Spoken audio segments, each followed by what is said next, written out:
قرآن کی آیت پڑھی, اللہ تعالیٰ فرماتے ہیں الا المصلین الذین هم علی صلاتهم دائمون والذین فی اموالہم حق معلوم. اللہ نے فرمایا انسان جلد باز ہے, ڈپریشن میں جلدی جاتا ہے, اسٹریس لے لیتا ہے, جلد بازی میں فیصلے کرتا ہے, اور خوش ہوتا ہے تو اترانے لگتا ہے, یعنی کوئی کام بھی اس کا اعتدال پر مبنی نہیں ہے. لیکن اللہ نے فرمایا چند کوالٹیز اپنے اندر پیدا کر لو تو تمہارے اندر صبر بھی آ جائے گا, زندگی میں خوشیاں آ جائیں گی. وہ کوالٹیز کیا ہیں؟ الا المصلین, سب سے پہلے نماز ہے, پابندی کے ساتھ, تکبیر اولیٰ کی پابندی کے ساتھ نماز کی پابندی.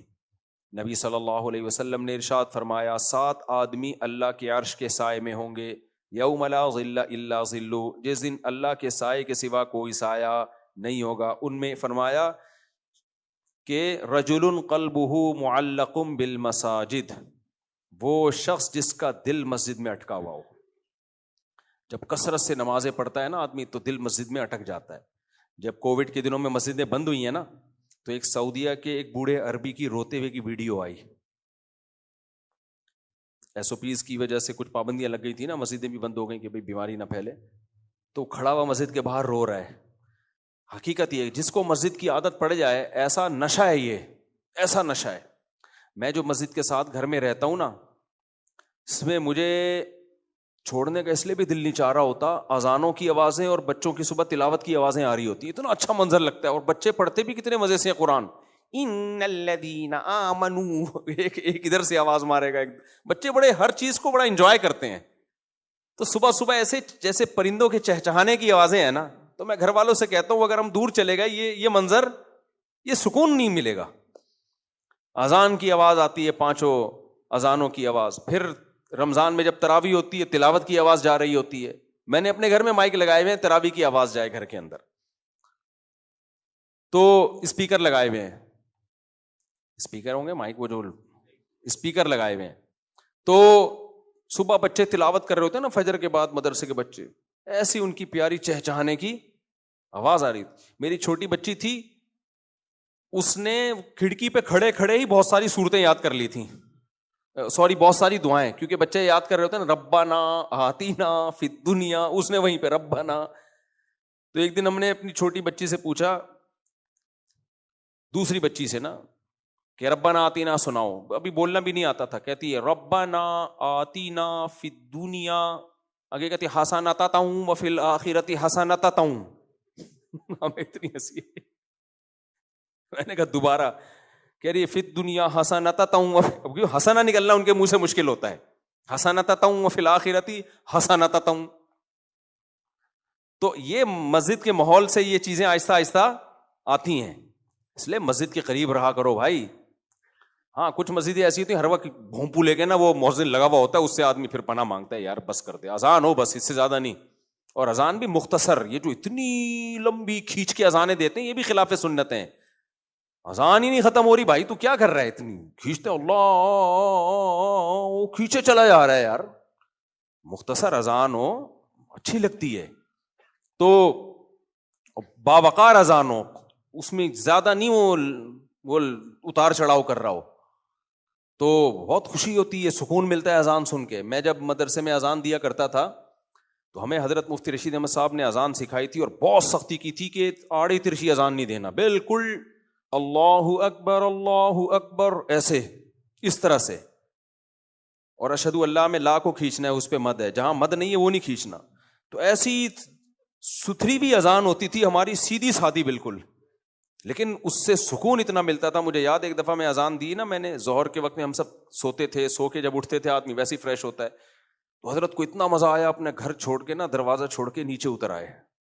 جب تک میں اذان دیتا نا حضرت کھڑے ہو کر اذان سنتے رہے. اذان میں بہت سکون ہے, بشرطے کہ دینے والا اس کو زیادہ نہ اتار چڑھاؤ کرے, تمیز سے دو, سیدھی سیدھی اذان.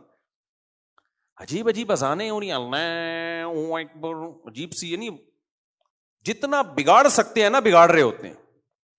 ایک جگہ ہم جامعہ فاروق کے قریب رہا کرتے تھے, شاہ فیصل کالونی, تو ایک چھوٹی سی مسجد تھی, وہ اذان کیسے دیتا تھا. میں اور میرے کزن چلے گئے اذان نماز پڑھنے کے لیے, تو مغرب کی نا, اذان کیسے شروع کی ہے, ابھی میں کیا نقل اتار کے دکھاؤں, ویسے بات کر رہے ہیں ہمارے سامنے بالکل ٹھیک ٹھاک. وہاں گیا تو عجیب ہی اسٹائل نکالا, اللہ پتہ نہیں عجیب سے میں کیا یعنی پھر وہ میم بن جاتی ہے نا, پورا یوٹیوب پہ لوگ اس کو چلا کے شروع کر دیں گے. عجیب بناوٹ کر رہا ہے اذان میں, ہمیں کبھی رونا آ رہا ہے کبھی ہنسی آ رہی ہے. ہم نے کہا ابھی تو صحیح تھا یہ. ایک جگہ ہم گئے گاؤں دیہات میں نماز پڑھنے کے لیے, امام کو بھی چاہیے جب رکوع سجود کی جو تکبیر ہے اللہ اکبر اس طرح کہے, السلام علیکم ورحمۃ اللہ, السلام علیکم ورحمۃ, کتنا اچھا لگتا ہے. وہ گاؤں کے امام تھے, ہم جب گئے تو السلام علیکم ورحمۃ اللہ گھما دیا آخر میں. ہم نے کہا یہ کیا اسٹائل مارا ہے آخر میں یار انہوں نے. بھائی تو وہ چاہتے ہیں ہمیں اچھا لگے, اچھا نہیں لگ رہا بھائی, اب اچھا جب ہی لگتا ہے جب جیسا ہے ویسا پڑھا جائے. تو اس طرح گھما رہے ہوتے ہیں لوگ, اذانوں میں بھی تلاوت میں بھی گھما رہے ہوتے ہیں, اس سے روحانیت ختم ہوتی ہے. تو ہم یہاں ہوتے ہیں اتنا اچھا لگتا ہے, اذان کی آواز آتی ہے اور بچوں کے چہچہانے کی آواز آ رہی ہوتی ہے, عجیب سکون ملتا ہے اس سے. مسجد کے قریب نا بڑا بچے خود بخود تربیت ہو رہی ہوتی ہے. کل کیا ہوا ہے, میں گھر میں تھا, میرا چھوٹا بچہ آیا, چھوٹا بچہ نا لڑکا, مغرب سے پہلے نا پتہ نہیں کیا, چھوٹا ہے بھی صحیح بولنا بھی نہیں آتا, آیا نیت باندھ کے کھڑا ہو گیا. میں نے کہا اس کو کیا ہو گیا اچانک, رکوع میں جا رہا ہے خود ہی شروع. کتنا کہ سکون ملتا ہے بچوں کو اس حرکت میں دیکھ کے انسان. یار چلو, میں نے کہا یہ آٹو پہ ہے میرا خیال ہے, یہ کیا ہے آٹو پہ آیا, نہ سلام نہ دعا, ایک دم نیت باندھ کے. گھر میں آپ نماز پڑھو, نبی صلی اللہ علیہ وسلم نے فرمایا گھر میں ایک کمرہ نماز کے لیے خاص کر دو, صاف. میں نے جب جاتا ہوں بعض مالداروں کے بڑے بڑے گھر ہیں, انہوں نے ایک کمرہ نماز کے لیے بنایا ہوا, تو بڑا خوبصورت بنایا ہوا ہوتا ہے, وہ اس میں خوشبو جل رہی ہوتی ہے, بہت اچھا لگتا ہے, اس میں سکون بھی ملتا ہے نماز پڑھ کے. تو اس سے کیا ہوتا ہے جب آپ گھر میں نماز پڑھتے ہو سنتیں نوافل, بچے خود بخود سیکھتے ہیں. میں جب بھی گھر میں کھڑا ہوتا ہوں نا مصلی لے کے, اتنا مزہ آتا ہے. بچے دائیں بائیں آ کے جو مصلی وہ نیت باندھ کے کھڑے ہو جاتے ہیں نا, ساتھ میں چھوٹے چھوٹے بچے, اور ان کی نماز ٹوٹتی نہیں ہے.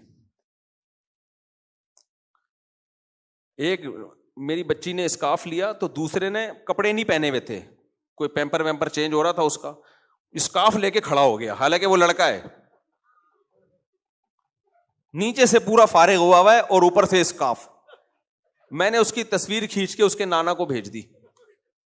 میں نے کہا آپ کے نواسے کے, وہ اتنا ہنسے ہیں, کہہ رہے, پھر انہوں نے کہا یار شیطان بھی بچوں سے پناہ مانگتا ہے,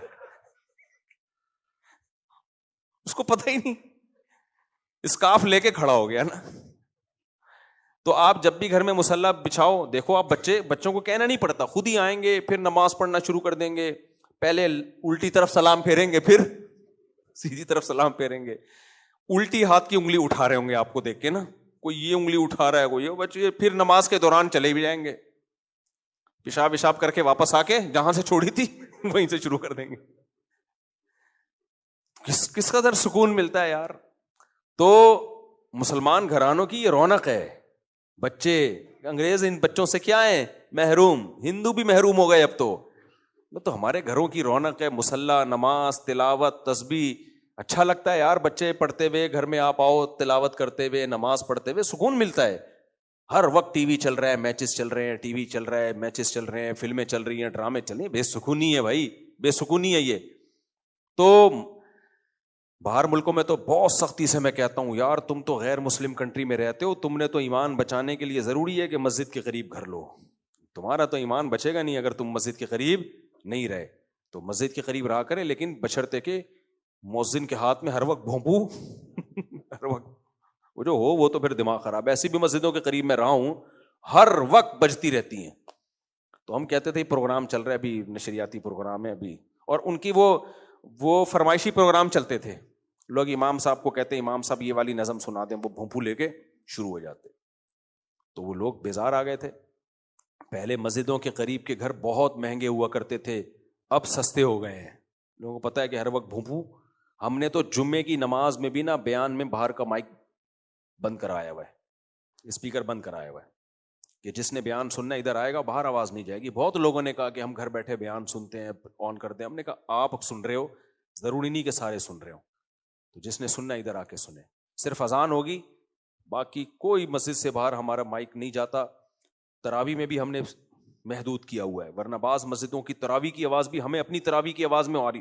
ایک دفعہ تو ایسا ہوا ہے، میں ایک مسجد میں نماز پڑھا رہا تھا، دوسری مسجد نے مائک آن کیا ہوا، اس نے اللہ اکبر کا، سب لوگ رکوع میں چلے گئے. سمجھ میں نہیں آ رہا کہ کیا کرا. بھائی تو بند کر اس کو مائک یار. تو یہ بھی غلط ہے، آپ مذہب کا ناجائز فائدہ اٹھا رہے ہو، لوگوں کو تکلیف دے رہے ہو آپ.